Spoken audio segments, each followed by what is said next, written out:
예수께서 12 제자를 불러 모으사 모든 귀신을 치유하며 병을 고치시는 능력과 권위를 주시고 하나님의 나라를 전파하며 앓는 자를 고치게 하려고 내보내시며 이르시되 여행을 위하여 아무것도 가지지 말라. 지팡이나 배낭이나 양식이나 돈이나 두보롯을 가지지 말며 어느 집에 들어가든지 거기서 머물다가 거기서 떠나라. 5절 6절 말씀을 함께 보십니다. 누구든지 너희를 영접하지 아니하거든 그 성에서 떠날 때에 너희 발에서 먼지를 떨어버려 그들의 증거를 삼으라 하시니 제자들이 각 마을에 두루 다니며 곳곳에 복음을 전하며 병을 고치더라. 아멘. 오늘 제 마음속에 조금 걱정이 있었어요. 사실 믿음 없는 걱정인데요. 코로나가 지난주, 이번 주기 제일 이제 창궐한 것 같아요. 그래서 오늘 수예배 얼마나 나올까, 치료빔 몇 명이 나올까, 이제 그런 생각을 했는데 생각보다 치료빔이 많은 것 보고 얼마나 감사한지, 건강이 안 좋다가 나은 분도 계시고, 뭐 그래서 제가 교인들보다 믿음이 없구나 그런 생각을 해보게 되고, 또 수예배도 생각보다는 아주 많이 나왔다 그렇게 착각하지는 마시고요. 생각보다는 많이 나왔다. 제가 그렇게 이 말씀을 드린 이유는 뭐냐 하면 이제 코로나로 예배를 못 드릴 때 외에는 지난 주일 예배가 가장 적었어요. 왜 그랬겠어요? 뭐 구체적으로 말씀을 안 드리 상상에 맡기게 되니 확진자도 많고 또 확진이 많으니까 조심스러워서 또 가족들도 많으니까 지난 주일이 가장 적게 나오셨어요. 그래서 오늘 수예배 얼마나 나올까 염려가 되었는데 착각하지 말라고 그랬어요. 아주 많이 나왔다 그런 얘기는 아니라고 생각보다는 좀 많이 나오셔서 목사가 기우였구나, 목사가 성도님들보다 믿음이 좋구나, 믿음 없는 저를 위해서 여러분 기도해 주시기를 바랍니다. 그래도 아멘 하는 거 보니까 다행이네. 우리 목사님 믿음이 있다 이제 그런 얘기인 것 같아서 감사한데 여러분 아무쪼록 건강하시기를 바랍니다. 이 위기를 잘 넘겨서 주님 앞에 옳다 인정함 받은 거예요. 그럼 우리가 축복의 주인공들이 되게 되는 것이라는 거죠. 지난 시간에 거라사의 땅에 돌아오신 예수님께서 12회를 혈중을 앓던 여인과 여이로의 딸을 고쳐주시는 내용을 우리가 나누었습니다. 12회를 혈중을 앓던 여인을 고치신 것도 야이로의 딸을 살려주신 것도 모두 하나님의 아들이신 예수님이 하신 일입니다. 하지만 예수님께서 그런 기적을 행하신 것은 그들의 믿음을 보셨기 때문이다. 이런 말씀 우리가 나누었습니다. 혈증을 앓고 있던 여인은 그의 믿음을 보시고 깨끗하게 하셨고 야이로의 딸을 고친 것도 야이로의 믿음을 보셨기 때문에 그렇다는 것입니다. 그래서 우리가 늘 기도할 제목이 무엇인가? 주님 믿음 주옵소서. 우리 기도 제목이 되어야 할 줄로 믿습니다. 그리고 오늘 이제 9장으로 이어지는데 오늘 우리가 읽은 본문에는 예수님께서 12 저자들을 불러 모으시고 그들에게 능력과 권위를 주셔서 전의 성경에는 권세라고 번역이 되어 있고 지금 성경에는 권위라고 그렇게 번역이 되어 있는데 권위와 능력과 권위를 주셔서 그들을 파송하시는 말씀이 기록되어 있습니다. 1절 말씀, 우리 수요일 날은 성경을 공부하는 시간이니까 읽으면서 우리가 보면서 그렇게 좀 말씀을 나누겠습니다. 1절 말씀, 예수께서 12 제자를 불러 모으사 모든 귀신을 치유하며 병을 고치는 능력과 권위를 주시고 그렇게 되어 있습니다. 이제 예수님께서 이제 12 제자를 불러 모으시고 상당 기간 훈련을 시키신 그때였기 때문에 이제 그 능력을 받은 것도 훈련받은 것들을 사용하도록 기회를 주신 것이다. 그렇게 이야기할 수도 이제 있습니다. 그런데 이제 누가복음 우리 9장 1절에는 이렇게 간단하게 기록이 되어 있지만은 이 말씀까지 평행구를 이루는 마태복음에 보면 상당히 중요한 것 한 가지가 기록이 되고 있습니다. 성경 여러분 좀 앞으로 찾아보실까요? 마태복음 9장을 한번 펴보시겠습니까? 얼마 화면에 준비될 수도 있어요. 화면을 보시도 있고 성경을 보시도 좋겠습니다. 마태복음 9장 36절, 37절, 38절 여러분 보시면 조금 시간이 가도 여러분 성경을 한번 찾아보시는 것도 좋을 것 같아요. 한번 여러분 성경을 한번 찾아보실까요? 마태복음 몇 장? 9장 몇 절? 36절부터 38절까지 같이 한번 화면을 보고 읽어도 좋고 여러분 성경을 보시고 읽어도 좋아. 읽습니다. 무리를 보시고 불쌍히 여기시니 이는 그들이 목자 없는 양같이 고생하며 기진함이라.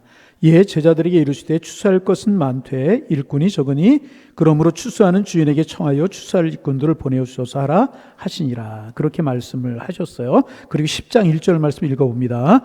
예수께서 그의 12제자를 부르사 더러운 귀신을 쫓아내며 모든 병과 모든 악한 것을 고치는 권능을 주시니라. 여러분, 이제 마태복음 이제 10장 1절과 누가복음 9장 1절이 일치를 합니다. 그러나 그 앞에 세 구절, 마태복음 9장 36절, 30절, 38절에 보면 예수님께서 어떤 마음으로, 어떤 생각으로 제자들을 지금 파송하고 계시는가 하는 것을 보여주고 이제 있습니다. 어떤 마음으로 제자들을 이제 파송을 하셨다고 30절, 37절, 38절 마태복음에 기록되어 있습니까? 예수님께서 이제 도시들과 마을들을 두루 다니신 것입니다. 그들에게 가르치시고 천국 복음을 전하시고 모든 병든것과 약한 것을 고치시는, 이게 예수님의 3대 사역이라고 그랬잖아요.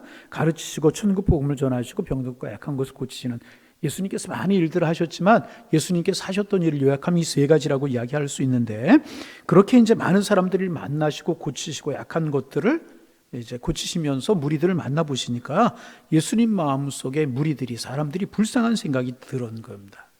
목자 없는 양같이 고생하고 지쳐있는 무리들의 모습을 보셨다는 것입니다. 오랜 포로 기간으로, 식민지 통치로 바른 목자가 없는, 지도자가 나오지 않는 그런 상황 가운데 하나님의 말씀이 말라기 이후로 닫혀있는 400년 기간 거간 동안에 정말 백성들이 지쳐있고 영혼이 상해있는 그런 모습을 보셨습니다.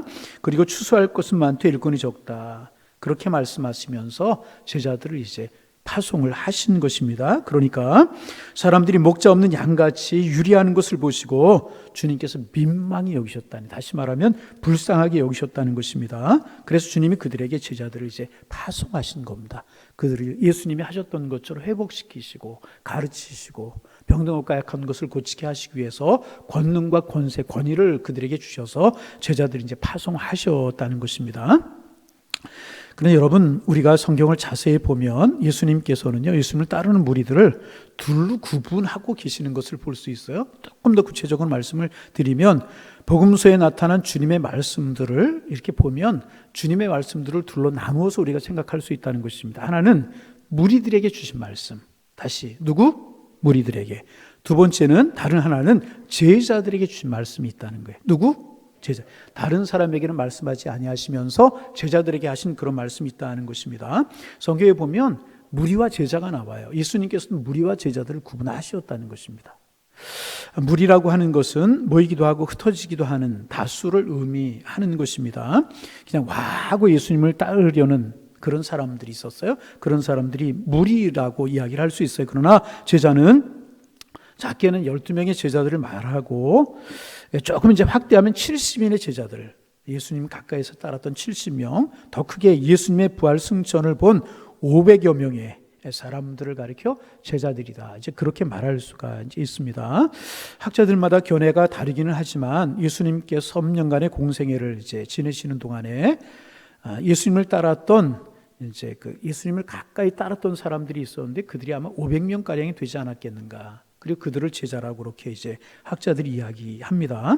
그리고 더 가까이 따지면 70명의 제자들, 그리고 이제 아주 핵심적인 제자들은 12명이었다고 이야기할 수 있어요. 그러나 넓게 보면 500명 정도가 예수님 가까이서 예수님을 따랐던 제자들이다, 이제 학자들이 그렇게 봅니다. 그리고 신학자들의 견해에 의하면 예수님께서 이제 공생애를 통하여 예수님을 믿은, 하나님의 자녀로, 하나님의 아들로 믿은 사람들이 한 5,000명가량 되었다고 그렇게 추정을 합니다. 그래서 예수님이 어디를 가시든지 예수님을 다녔던 무리들이 있었는데 그 숫자가 5,000명가량이 되었을 것이다, 그렇게 추정을 합니다. 그 5,000명 가운데에서 제자를 따신다면 많게는 500명, 조금 적게는 70명, 더 적게 핵심적으로 요약을 하면 12명 정도가 된다, 그렇게 말할 수 이제 있다는 것입니다. 오늘날 그리스도인들도 똑같은 것이다, 그렇게 이야기할 수 있습니다. 그리스도인들도 예수님을 따르는 무리들이 있는가 하면 예수님의 명령에 순종하여서 그 주님께 헌신하는 마음으로 주님의 일을 감당하는 제자들도 있다는 것입니다. 오늘날 교회에 보면 이제 집사, 권사, 안수집사, 또 이제 그 장로, 목사 이런 이제 직분들이 있어요. 이런 것들은 우리가 이제 편의를 위해서 제도권에서 만들어낸 교직들입니다. 이런 것들은 여러분 생각할 수 있어야 됩니다. 언제든지 없어질 수 있는 것이고 언제든지 다른 직분으로 이제 바뀔 수 있는 그런 제도인 것입니다. 특별히 이제 한국 교회에서 이제 권사라고 하는 제도가 좀 논란이 됐던 아주 오래전의 일입니다. 권사라고 하는 제도가 논란이 됐던 그런 적이 있었습니다. 왜 논란이 됐냐면 이 권사라고 하는 제도는 여러분 아셔야 되는데 한국 교회만 있는 제도예요. 다시 권사라고 하는 제도는 어디만 있다고요? 다른 나라 아무리 봐도 권사라고 하는 제도가 있는 제도는 없어요. 우리 한국 교회만 있어요. 근데 뭐 다른 나라에 없는 제도를 한국 교회만 둘 필요가 있겠느냐? 성경에도 없는 제도인데 그러면서 이제 없애자 아니다. 뭐 그런 논란들이 많이 있었어요. 그런데 이제 권사 제도가 계속 있게 된 이유는 뭐냐면 한국 교회가 이만큼 자리를 잡고 이만큼 한국 교회가 성장하는 데는 권사님들의 기도와 권사님들의 헌신과 권사님들의 눈물이 결정적인 역할을 했다는 거예요. 저 어려서 권사님들이요, 교회에서 주무시는 분들이 참 많았어요. 교회를 위해서 기도하고, 한국 교회를 위해서 기도하고, 죄종들을 위해서 기도하고, 교인들을 위해서 기도하고, 나라 민족을 위해서 기도하는 권사님들이 얼마나 많았는지 몰라요. 그 권사님들의 눈물과 그 권사님들의 수고와 그 권사님들의 그 땀과 눈물이 한국 교회를 이만큼 성장하게 만들었는데 권사라고 하는 그 좋은 제도 아무리 다른 나라에 없다고 할지라도 한국 교회에 없앨 필요가 있겠느냐. 그래서 이제 한국 교회 권사 제도가 계속되게 되었다는 것입니다. 그러나 권사 제도가 있어야 되느냐 없어야 되느냐 이것은 중요한 일이 아니라는 거예요. 있어도 되고 없어도 되고 또 다른 직분으로 대신할 수도 있다는 것입니다. 또 어떤 교회는요, 이 장로 제도 이제 뭐 항존직이라고 이야기하잖아요. 장로 제도를 임기제로 하자. 5년으로 하든 7년으로 하든 임기제도로 하자. 그렇게 이야기하는 교회들도 있고요. 그렇게 실제로 실행하는 교회가 있어요. 뭐 사역 장로다, 뭐 또 무슨 장로다 그래가지고 이제 그렇게 이야기하는 데도 있습니다. 여러분 상관이 없습니다. 임기 제대로 해도 상관이 없고요. 항존직으로 해도 상관이 없습니다. 단임 목사를 임기제로 하는 그런 나라도 이제 있기는 있습니다. 이런 것들은 그리 중요한 것이 아니라는 것입니다. 정말 하나님 앞에서 그럼 중요한 것이 무엇이겠습니까? 내가 장로냐, 내가 권사냐, 그것이 중요한 것이 아니고 하나님 앞에 정말 중요한 것은 뭐냐 하면 내가 무리인가, 내가 예수 그리스도의 제자인가 하는 것이 중요하다는 거예요. 여러분 물어봅니다. 여러분은 무리십니까? 제자이십니까? 여러분 잘 듣고 한번 생각해 보세요. 무리는 그저 나 하나 잘 믿고 천국 가고 복 받으면 된다. 이렇게 생각하는 사람들 무리라는 것입니다. 내가 예수 잘 믿고 하나님의 자녀가 천국 가겠다. 그거 귀한 생각입니다. 그러나 제자는요, 거기에서 한 걸음 더 나아가는 사람을 말하는 것입니다. 내가 예수 믿고 하나님의 자녀가 되었으니 이제는 이 복음을 전하는 삶을 살아야 되겠다. 이런 사람이 제자. 이제 무리와 제자의 근본적인 차이가 여기 있습니다. 다른 사람을 예수의 사람 만들고 예수님의 제자 만드는 사람. 그 사람이 예수님의 제자가 되었다는 표시가 무엇인가 하면 그 사람이 나아가 다른 사람을 주님께로 인도하는 제자가 되게 만드는 사람. 이것이 결정적인 무리와 제자의 차이라고 이야기를 할 수가 있습니다. 그래서 여러분 하나님께서 이 두 구분이 없다는 거예요. 무리인가 제자인가. 두 구분이 없다는 것입니다. 다시 반복합니다. 여러분에게 스스로 한번 물어보세요. 나는 무리인가 제자인가? 마음속으로 한번 대답해 보시기를 바랍니다. 반복하면 그저 나 하나 예수 믿고 나 하나 주님 앞에 복 받고 잘 살겠다고 생각하면 무리일까요? 제자일까요? 무리라는 무리. 3대째 신앙생활 하던 5대째 신앙생활 하던 여러분 예수 믿은 지 10년 되든 내가 직분자가 된 지 20년이 되든 그 상관이 없다는 그 사람 무리라는 거예요. 그러나 오늘 예수님이 파송하시는 것 같이 내가 세상에 나가서 하나님을 알지 못하는 사람에게 주님의 복음을 전하고 주님 앞에 돌아오게 하고 또 다른 주님의 제자들을 노력하고 힘쓰고 있다면 여러분 틀림없이 주님의 제자라는 것입니다. 그래서 죄송한 말씀인지 모르겠어요. 목사 중에서도 무리가 있을 수 있을까요? 없을까요? 있을 수 있다는 거죠. 반대로 집사님들 중에서 평신도들 중에서 제자가 있을까요? 없을까요? 얼마든지 많을 수 있다는 거예요. 예수님 있는 목적이 진정이 무엇이냐? 나 하나 복 받고 나 하나 잘 살다가 천국 가는 게 목적이라면 10년, 20년 몇 대째 신앙생활하고 직분이 뭐든지 간에 그 사람은 뭐다? 무리라는 거예요. 그러나 내 삶의 목적이 주님이고 주님 따라 살고 다른 사람 주님께로 인도하는 삶을 살겠다.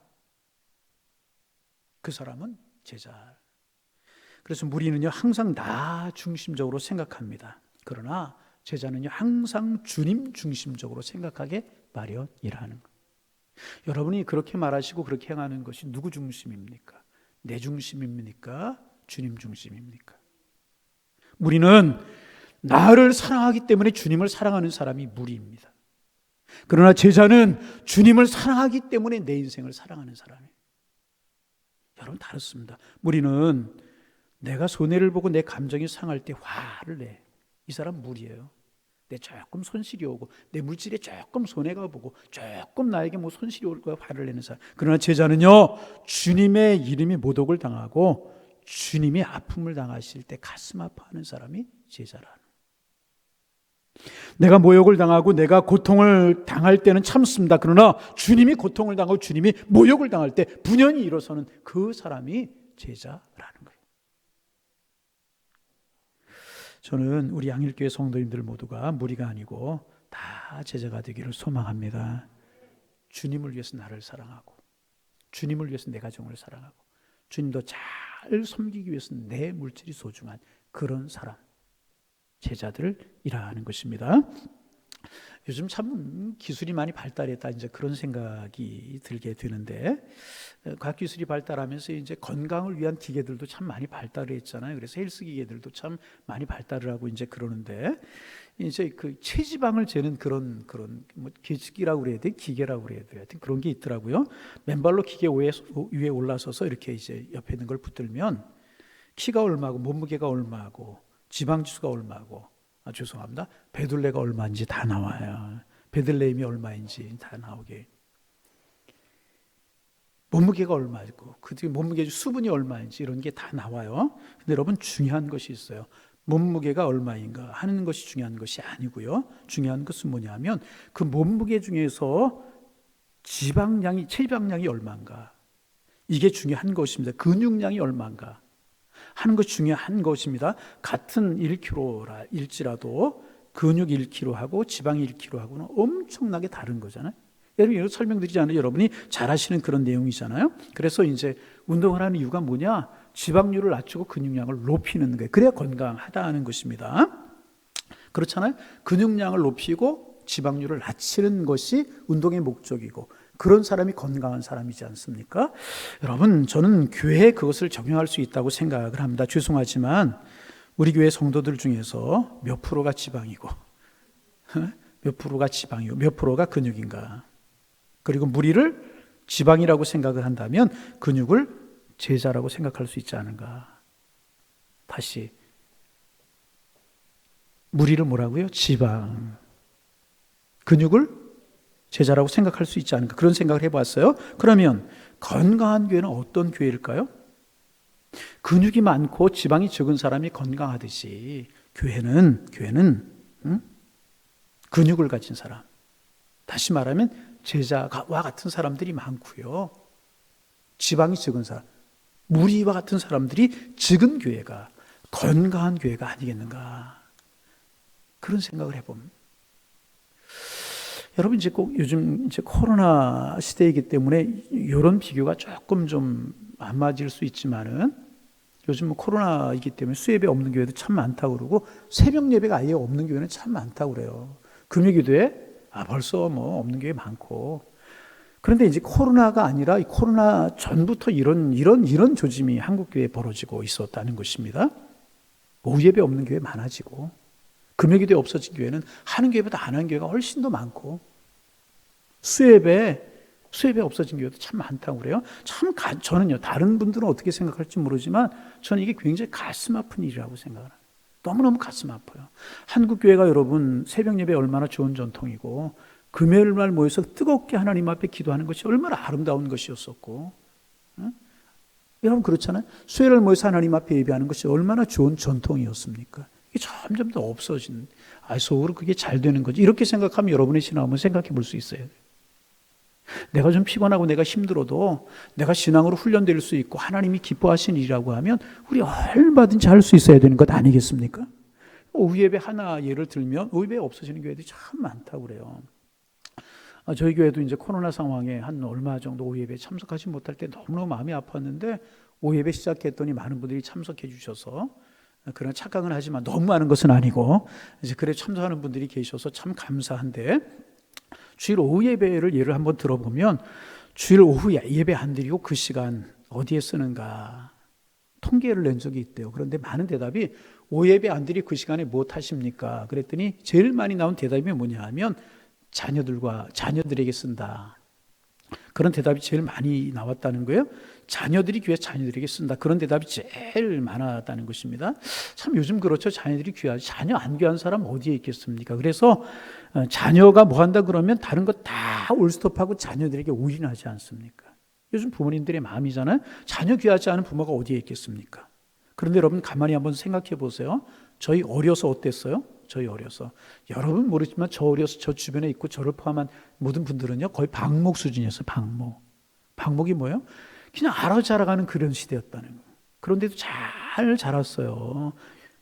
여러분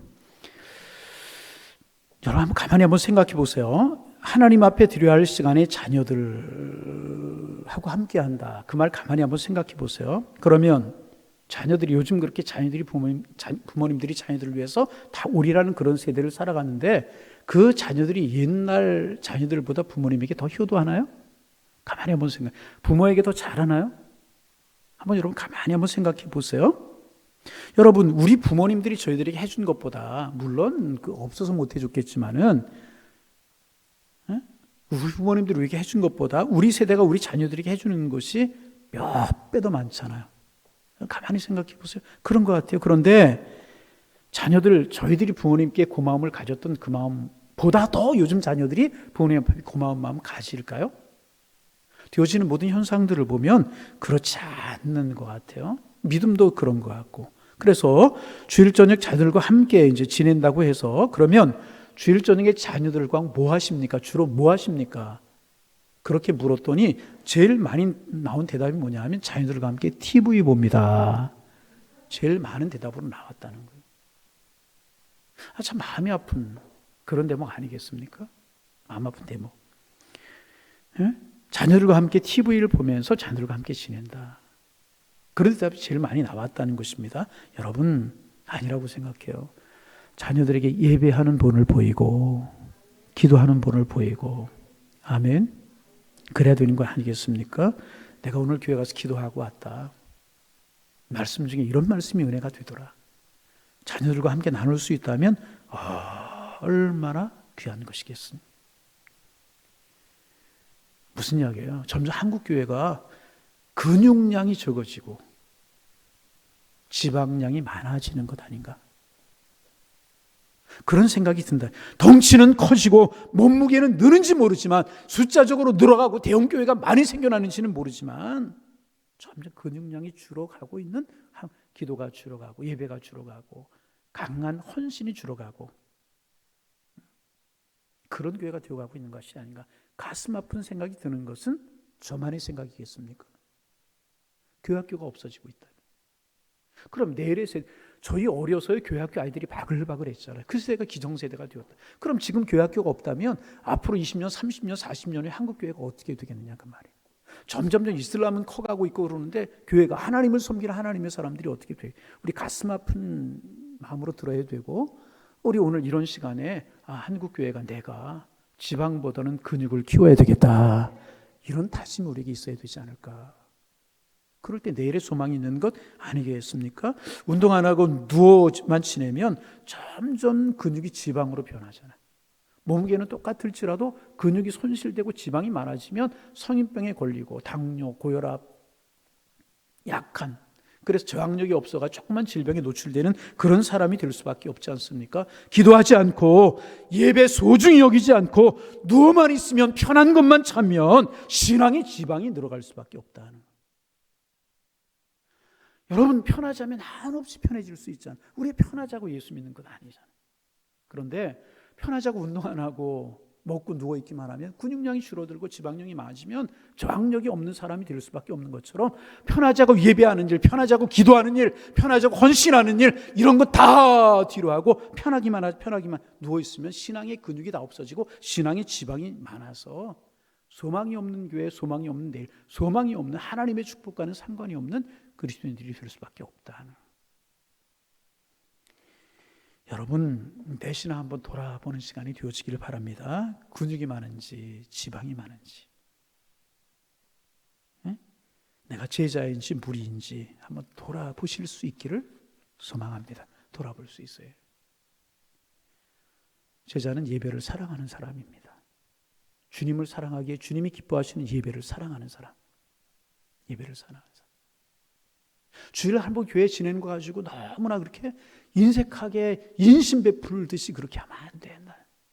주님이 나를 사랑하셔서 십자가에 나를 죽으시고 나를 주님의 자녀 삼으시고 영원한 천국까지 나에게 약속해 주셨는데 주님 앞에 드리는 시간이 아깝게 여겨지고 힘들게 여겨진다면 내 신앙을 한번, 나는 벌써 지방이 많고 근육은 적은 하나님의 사람이 아닌가, 내 신앙을 돌이켜볼 수 있어야 될 것이라는 것입니다. 제자는 말씀대로 살려고 몸부림치는 사람이에요. 제자는 나를 사랑하기 전에 예수님을 사랑하는 사람.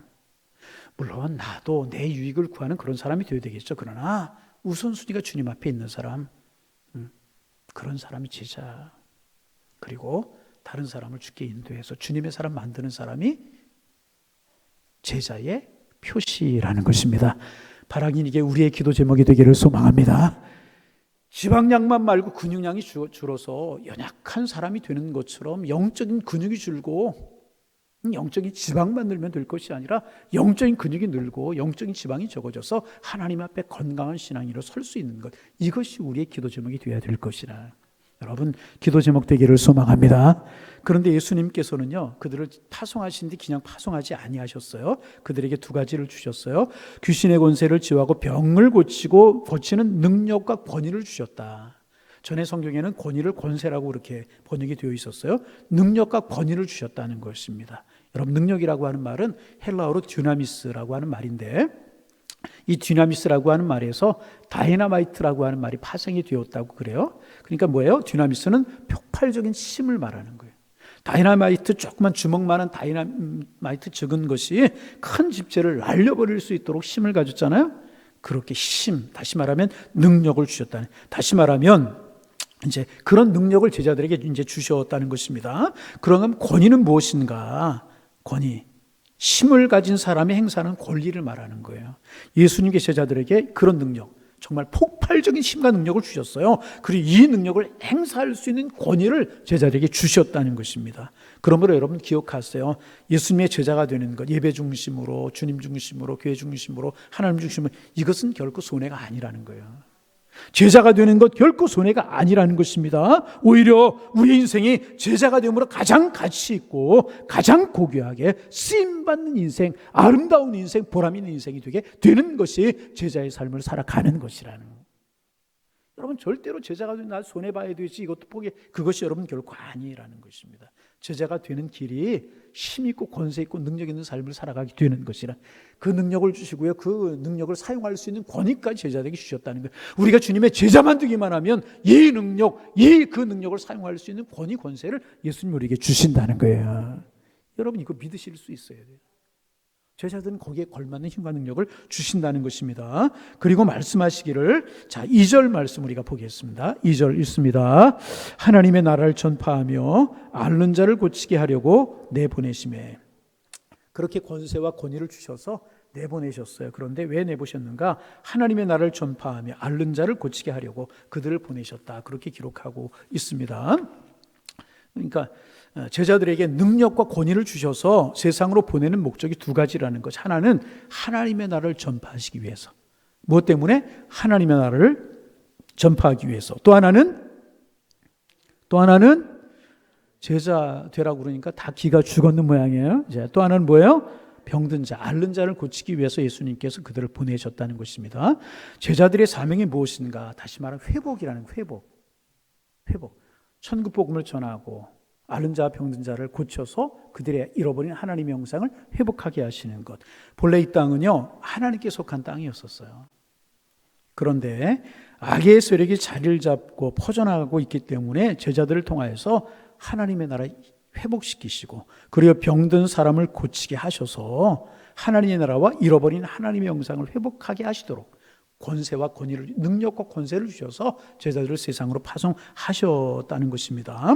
오늘날 예수 그리스도의 제자로 살아가는 사람도 마찬가지로 이 두 가지 사명을 그대로 의뢰해야 되는 것입니다. 하나는 하나님의 나라를 전파해야 되는 거예요. 하나님은 살아계십니다. 예수님 우리의 구주가 되십니다. 그를 믿기만 하면 천국 백성, 구원받는 하나님의 백성이 됩니다. 하나님의 나라를 전파해야 되고요. 마음이 상한 사람, 육신에 병든 사람, 영혼이 상한 사람들, 하나님께 주시는 능력 권세로 그들을 치료해서 회복하는 그런 일을 하는 것이 하나님의 사람들, 주님의 제자들의 사명이라 하는 것입니다. 그래서 여러분, 복음을 전하고 주님에게 우리의 신 능력과 권세를 가지고 치유의 사역을 감당해 나가시는 주님의 제자로 살아가는 여러분들 되시기를 주님의 이름으로 축원합니다. 자, 이제 3절입니다. 3절 말씀 소리에서 같이 한번 읽어봅니다. 이르시되 여행을 위하여 아무것도 가지지 말라. 지팡이나 배낭이나 양식이나 돈이나 두벌옷을 가지지 말며 어느 집에 들어가든지 거기서 머물다가 거기서 떠나라. 자, 3절과 4절입니다. 제자들이 지켜야 될 두 가지 지침을 주셨어요. 하나님의 사람들이 가져야 되는 두 가지 지침을 주셨어요. 첫째는 소유에 대한 지침이고요. 두 번째는 사육의 원칙을 예수님께 제자들에게 주셨습니다. 소유에 대한 지침 무엇인가? 많이 소유하지 말라는 거예요. 그런데 이 말씀 문자적으로 그대로 해석하는 것은 문제가 있습니다. 우리가 아무것도 가지지 말아야 된다, 두벌옷도 가지지 말아야 된다, 이렇게 해석하면 안 된다는 거죠. 이제 그 당시 문화적인 배경이 있기 때문에 그렇게만 해석하면 안 된다는 것입니다. 그러면 이 뜻은 무슨 뜻인가? 우리가 알아야 될 것이 있습니다. 제자는 잘 들어보세요. 하나님의 사람은 물질 때문에 걸리는 사람이 되어서는 안 된다는 거예요. 응? 물질에 너무 많은 정신을 빼앗겨서 물질에 너무 많은 관심을 가지고 그 물질 때문에 하나님의 일을 하는 일에 장애가 되고 그릇임이 되면 안 된다는 거죠. 여러분, 신앙생활 잘하는 것 같은 사람도 물질 문제만 나오면 흥분하는 사람이 막 있어요. 아니라 여러분, 물질도 하나님이 주셔야 되잖아요. 믿으시면 아멘. 그것 때문에 하나님을 섬기는 게 방해가 되면 안 된다. 막 신앙생활 잘하는 사람이 물질 문제만 나오면 혈압이 올라가고 얼굴이 뻘게. 이거 신앙인 바람직하나. 물질도 하나님의 일을 잘하기 위한 도구. 아멘. 하나님의 일을 신실하게 감당 하나님 물질도 저는 채워주신다고 믿어요. 아멘. 이 소유를 잘.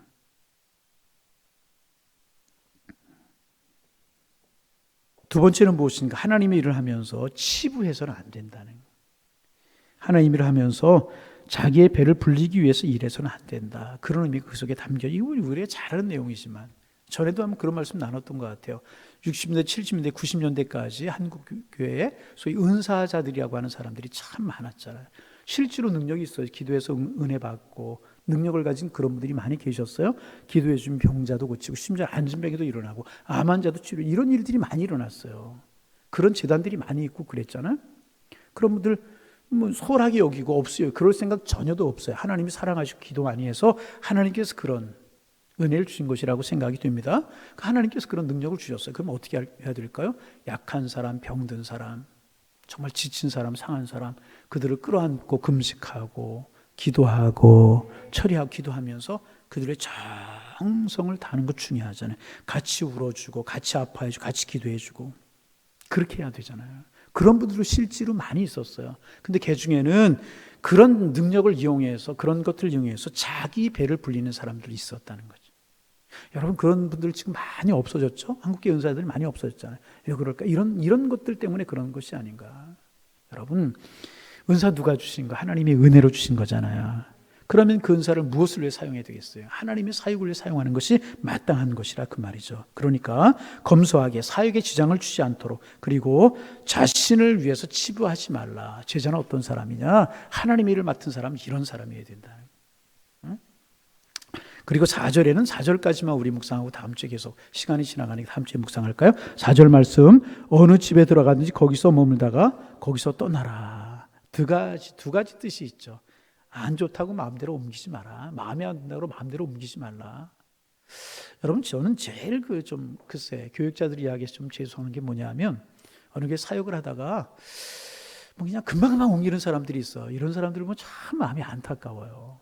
여러분, 세상 일도 그런데 하나님의 일이 자기 마음에 꼭 맞고 자기 마음에 흡족한 그런 사역지가 어디 있겠고, 그런 교회가 어디 있겠습니까? 여러분, 교회도 마찬가지입니다. 그렇잖아요? 근데 제 동기들이나 이제 친구들이나 이런 분들 보면 제주들이 참 많은 분들이 있어요. 막 교회가 6개월 만에도 옮기고 1년 만에도 옮기고요. 근데 저는 그게 바람직하다고 생각이 안 돼요. 마음에 들지 않는다고 기도하고 하나님의 뜻을 구하고 환경이 변하다. 그러니까 그 속에서 내가 하나님의 뜻을 이루기 위해서 애쓰는 그런 사람들이 하나님의 사람들이 아니겠습니까? 또 이것을 바꿔 이야기하면 사역자들이 힘들어서 사역지를 너무 자주 옮기지 않도록 도와주라. 그런 뜻도 그 속에 담겨져 있다는 것입니다. 너무 궁핍하지 않도록.